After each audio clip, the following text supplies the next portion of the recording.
দাম হইতেছে কেমন? দাম হইতেছে কেমন এখন? দাম হইতেছে না, একবারে দাম কম। কোথা থেকে আসছেন আপনাদের পাশে? আমাকে বাংলাদেশে গরু বাইরে দিতে হবে। হ্যাঁ, তাছাড়া বাংলাদেশে গরু হয়ে গেছে, খামারি অনেক বাইরে গেছে।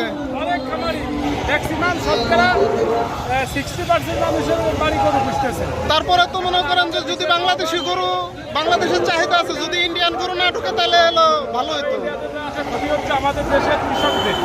এই ইন্ডিয়ান গরু আসাতে খামারিরা অনেক ধরা খায় বাংলাদেশের। বাংলাদেশের রাজনীতির অবস্থা ভালো না। হ্যাঁ, একজন দেখছে এই মানুষ ভয় পাচ্ছে।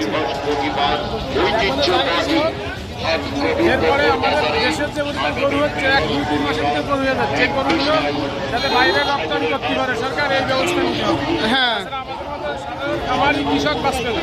সরকারের এদিকে একটু নজর দেওয়া উচিত। অবশ্যই সরকার তো নজর না দেয় আমাদের ব্যবসায় লস করবে। হ্যাঁ, একজন খামারি কতবার লস করবে? অনেক অনেক আমাদের মেলা টাকা লস হয়েছে।